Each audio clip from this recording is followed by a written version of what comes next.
Hello mga kawawmat! In this video lesson, we will discuss all about proportion, especially the definition and application of proportion, the different kinds of proportion like direct, inverse, and partitive proportion.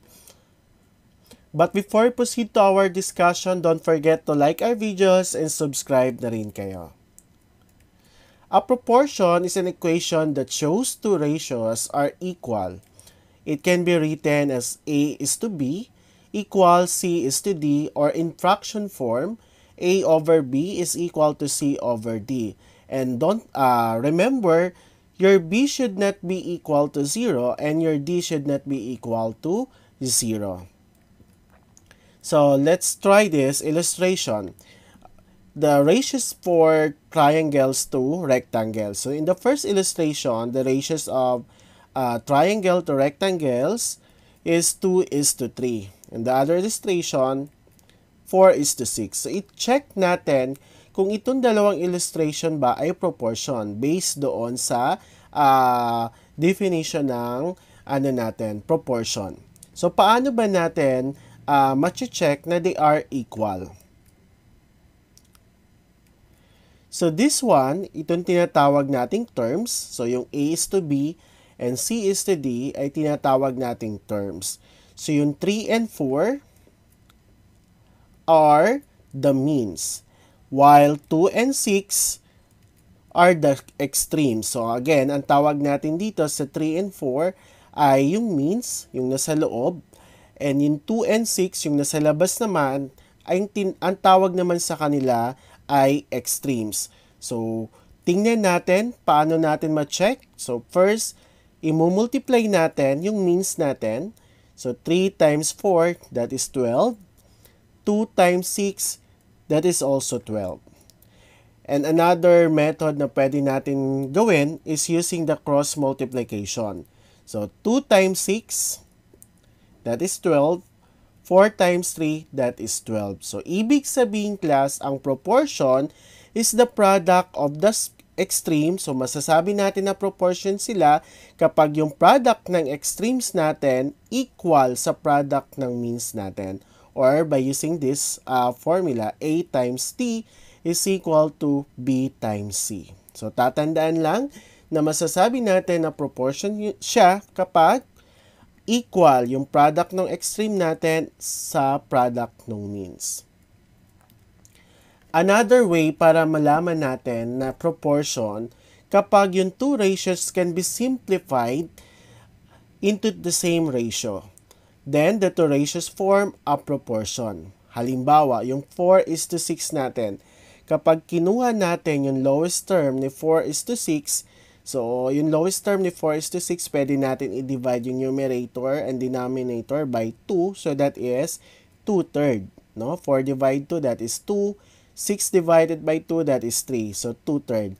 And then, yung 9 is to 12 natin, kapag kinuha natin yung lowest term nila, 9 over 12. So, saan natin sila pwede i-divide yung numerator and denominator natin? Sa 3. So, 9 divided 3, that is 3. 12 divided 3, that is 4. So, yung 9 over 12, yung lowest term niya is 3/4. Then, yung 8 is to 12. So, yung 8 is to 12, kapag kinuha natin yung lowest term natin, pwede natin i-divide yung numerator and denominator natin by 4. So, 8 divided 4, that is 2. 12 divided 4, that is 3. So, yung lowest term na 8 over 12, that is 2/3. And last, 10 is to 25. So, si 10, is to 25, ay yung 10 over 25, ano yung lowest term na 10? Pwede natin sila i-divide, both numerator and denominator, sa 5. So, 10 divided 5, that is 2, and 25 divided 5, that is 5. So, kung titingnan natin class, sa apat na examples, o sa apat na given, alin dyan, no? Alin dito, ang may pareho yung lowest term nila, o yung simplified ratio nila. So, yung 4 is to 6 and yung 8 is to 12. Kasi same sila. So, ibig sabihin, yung 4 is to 6 and 8 is to 12, kapag chinek natin yan, no? Kapag chinek natin, at minultiply natin yung mean, 6 times 8, 48. 4 times 12, also 48.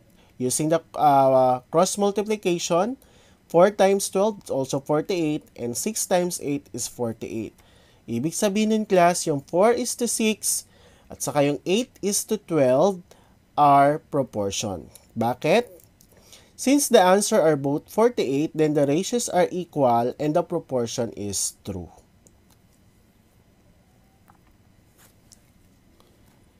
Okay, let's try. So, identify the means and extreme of a given pair of ratios and tell whether it form a proportion or not. So, for number 1, 4 is to 5 and 24 is to 30. So, tingnan natin kung proportion ba sila or not. So, first, identify yung given means natin. So, that is 5 and 24. How about the extremes? 4 and 30. Okay, pwede nyo sabayan ako habang sumasagot. And then yung tingnan natin, proportion ba sila or not? So, you may use your calculator or you can solve it manually. So, kapag nag-equal yung product ng means natin at ng extremes, that is proportion. So, 5 times 24, what is the product? 5 times 24, the answer is 120. And 4 times 30 is also 120. So, ibig sabihin, ito ay proportion. Question number 2. So, ano yung means natin sa question number 2? 6 and 20. And then, yung extremes natin is 5 and 24. So, 6 times 20, that is 120. 5 times 24 is also 120. So, ibig sabihin yung number 2 ay proportion din. Next, number 3. Yung given means natin dito ay 7 and 20. And then, yung extremes natin, that is 2 and 56. So, kung kukunin natin yung product ng means natin, that is 140. Yung extremes natin, 112 lang. So, they are not equal. So, therefore, ito ay not a proportion. So, hindi siya proportion. Number 4. Yung means natin dito is 10 and 28. Ang extremes natin ay 4 and 70. So, kapag minultiply natin, that is 280 yung means. Tapos yung 70 and 7, yung extremes natin, 280 din. So, proportion. Next, number 5. So, that is 12 and 15. Yung extremes natin, that is 5 and 36. So, the answer will be proportion din. And for number 6, ano yung means natin dito? So, ito pwede nyo, kung nahirapan kayo sa ganitong way, so, iganito nyo muna. Or pwede naman yan, 7 is to 10. So, ano yung means natin dyan? That is 10 and 35. Yung extremes natin, 7 and 70. So, what will be the answer? So, kung ito ay 350, ito is 400. So, that will become 490. So, ito 350. So, they are not equal. So, not. Next, dito, ang means natin is 8 and 30. Then, 6 and 40. So, 8 times 30, that is 240. 40 times 6, 240 din. So, they are proportion. Number 8, 6 is to 14. So, ang means natin is 14 and 9. So, next, ano yung extremes natin? 21 saka 6. So, yung 14 and 9, kapag minultiply natin yan, 126. Ganun din yung 6 and 21. 126 din. So, proportion din sila. So, ganyan, paano natin malalaman kung proportion ba sila or hindi? By multiplying yung means natin and extremes. Kapag equal sila, ibig sabihin proportion. Okay. Let's try to solve these problems, no? We can solve the missing values in a proportion using the cross multiplication property. For example, number 1, 2 is to 5 is equal to x over 15. So, by cross multiplication, pwede natin gawin yon para makuha natin yung value ng x. So, first, multiply 2 times 15 equals 5 times x. So, 2 times 15 is 30. Is equal to 5x. Solve for x by dividing both sides by 5. So, x is equal to 30 divide 5. The answer is 6. Number 2. So, pag ganito, imumultiply natin yung ano natin, yung means natin, 25 times B, that is 25B, is equal to 5 times 40, that is 200. 5 times 40, the answer will be 200. So, divide both side by 25. So, 200 divide 25, the answer is 8. So, pwede natin i-check yan, no? Kapag minultiply natin yung 25 times 8, that is 200. Number 3, so meron tayong fraction, tapos whole number, dinivide sa whole number. Paano ginagawa kapag ganito? First, okay, this one, imumultiply muna natin using cross multiplication. 2/5 times D, that is 2 over 5D, is equal to 6 times 4/5. So, multiply 6 times 4, that is 24 over 5. Divide both side by 2/5. So, kapag nagdi-divide tayo, magdi-divide tayo ng 2 over 5. Ang gagawin nyo lang para mas mabilis, imumultiply natin. So, kapag nag-divide, mag-proceed tayo sa multiplication at kunin yung reciprocal ng divisor natin. And that is 5 over 2. So, now, makakancel yan. So, ang maiwan na lang is D. And then, sa kabila, makakancel din yung 5. Then, 24 divide 2, the answer is 12. So, yung letter D natin is 12. Okay, we have different kinds of proportion. First is the direct proportions. So, pag sinabi nating direct proportion, a number is directly proportionate to another when as one value increases, so does the other. So, ibig sabihin, class, kapag direct proportion, yung isang quantity, kapag nag-i-increase yun, dapat yung another quantity increasing din. So, again, kapag yung isang quantity pa-increase, so yung isa dapat pa-increase din. So, yan yung direct proportion. No? Two values x and y are directly proportional to each other when x and y will either increase or decrease together. So, kapag nag-decrease yung isa, dapat decrease din yung kabilang quantity, such that when one increases, the other increases, or when one decreases, the other decreases as well. So, for example, if 3 notebooks cost 15 pesos, how many notebooks can you buy with 60 pesos? So, tingnan natin, class, no? Tingnan natin yung problem sa direct proportion kasi mamaya baka malito kayo yung ibang example, no? Ibang halimbawa ng proportion gagamitan na natin pang direct. So, tingnan natin maigi yung problem. So, if 3 notebooks cost 15 pesos, how many notebooks can you buy with 60 pesos? So, ang mas maganda, class, kapag direct proportion, tapatan ito. So, yung halimbawa, so kapag yung 3 natin, ang katapat niyan yung 15 pesos kasi yan yung amount, yung cost ng 3 notebooks. Ganyan sa direct proportion. Tatandaan lang natin kapag direct proportion, tapatan sila. So, and then, the other quantity is how many notebooks. Since tinatanong yung number of notebooks, kapag 60 pesos, ang ilalagay natin dito is x kasi yan yung tinatanong.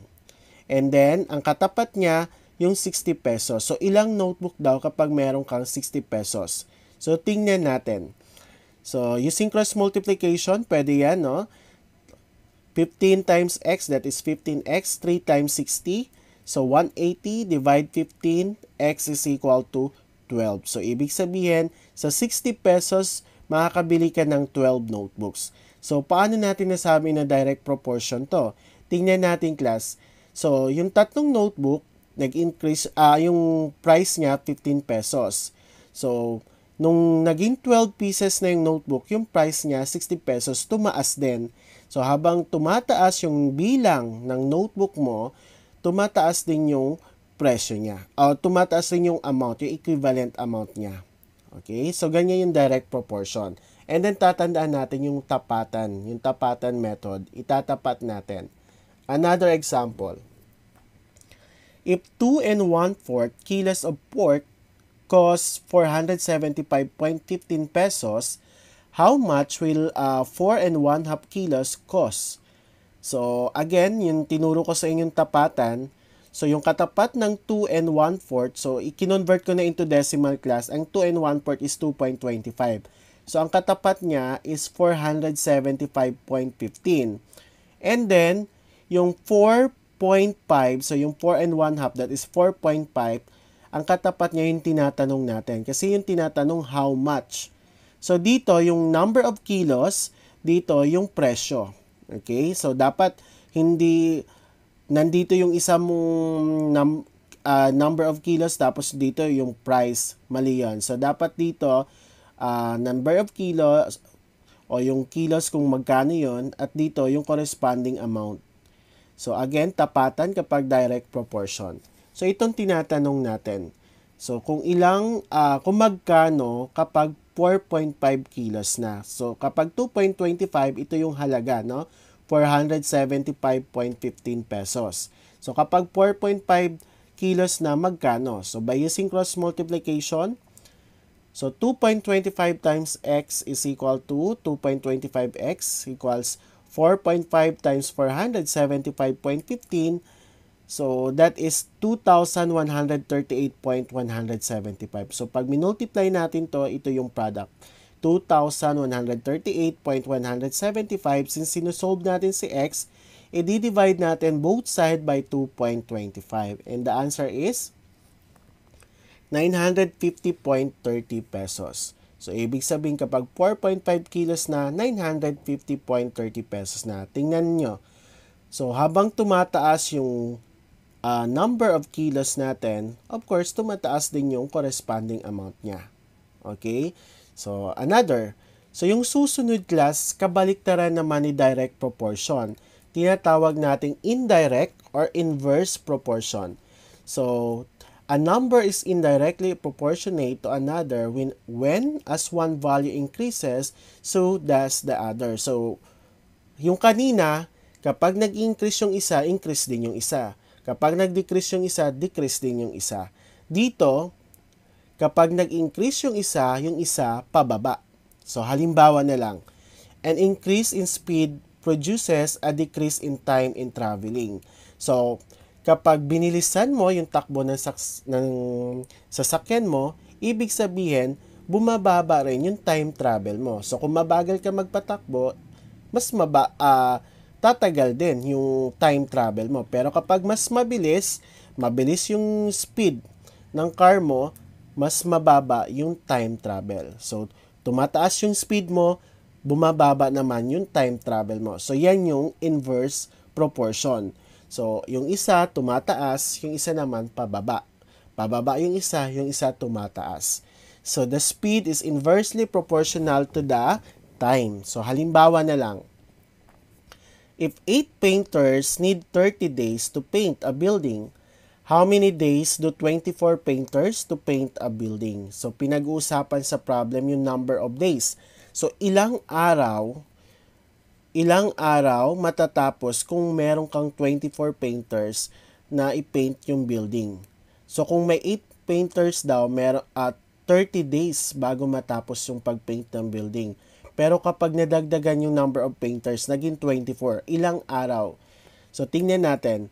So, sa 8 painters, kailangan, kung may 8 painters ka, matatapos yung pag-paint ng building ng 30 days.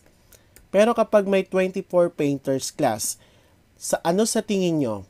Kapag may 24 painters ka ba, mas tatagal pa yung bilang ng araw para matapos yung pag-paint sa building o mas bababa siya or mababawasan yung 30 days? Kasi 24 painters na ito eh. Yes, tama po. So, dapat ang sagot natin, mas bababa yung bilang. Mas mababa sa 30 days. Kasi nga, sa 8 painters, 30 days nila matatapos yon. Ito, 24 painters na sila. So, dapat mas mababa sa 30 days. Kanina, yung procedure natin sa direct proportion, tapatan, no? So, parang ganito. Yung 8 painters sa 30 days. Yung 24 painters sa tinatanong natin. So, ganito yon sa direct proportion. Kapag kinuha natin yan, sinolve natin, that is 90.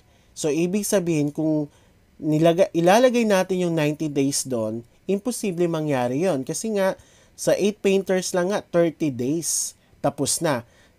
Since 24 painters na sila, mas tumaas pa yung bilang, mas dapat bababa yung bilang ng araw. So, ibig sabihin, dyan papasok yung inverse proportions. So, yung inverse proportion class, paano ginagawa? Hindi natin gagawin yung ginawa natin sa direct proportion kanina na tapatan. So, dito, so yung number of painters, yung 8, kung sa direct proportion, yung 8 itatapat natin sa 30 days, ngayon pagbabalik na rin natin ng pwesto ito.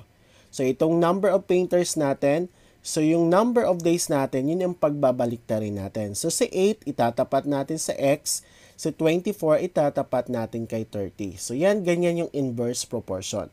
So by cross multiplication, so X times 24, that is 24X, 8 times 30, that is 240. So, divide both side by 24, X is equal to 10 days. So, ibig sabihin class, kapag 24 painters na, matatapos nila ang pagpaint ng building sa loob lang ng 10 araw. Another type of proportion, the partitive proportions, it involves identifying parts of a whole based on a given ratio of these parts. So, hati-hatiin lang, no? I-divide into ratios kung ano yung given ratios natin. So, for example, a partnership agreement stipulates an agreed capitalization of 100,000 pesos and the partners are to divide the said capitalization in the ratio of 1:2:2. How much share capital to each partner? So, merong tatlong maghahati with the given ratio of 1:2:2. So, paano yung distribution ng 100,000? Given yung ratio ng 1:2:2. So, paano natin gagawin? First, una natin, since tatlo silang maghahati, no? Tatlo silang maghahati dyan, kasi tatlo ito eh. Okay? So, let X, Y, and Z, yung tatlong maghahati. So, sa X, ang gagawin nyo, add nyo muna ito. 1 plus 2 plus 2, that is 5. So, yun ang magiging denominator natin.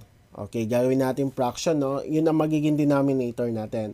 So, sa una, sa kay X, that is 1 over 5 times yung whole or yung amount na paghahatian. That is 100,000. So, 1/5 times 100,000, the answer is 20,000 pesos. So, yan yung sa una. Okay, kasi tatlo sila eh. Tatlo sila maghahati. So, si Y, 2/5. Okay, so 2/5 times 100,000, the answer is 40,000. Since yung pangatlo, 2 din, so that is 2/5 times 100,000 is equal to 40,000 din. So kapag inad natin ito, a total of 100,000 para ma-check natin na tama kapag tinotal natin. So, dun sa isa, ang mapupunta sa kanya, ang kailangan niyang i-share na capital is 20,000. Dun sa pangalawa at pangatlo, tig-for 40,000 sila para mabigay nila yung 100,000 pesos. So, ganyan yung partitive proportion. So, para i-divide mo lang dun sa given ratios niya. Okay, so that is the 3 types of proportion, the direct, inverse, and partitive proportions. Thank you for watching this video. I hope you learned something. Don't forget to like, subscribe, and hit the bell button para updated kayo for more video tutorial. This is your guide in learning your math lesson, your Wow Math channel.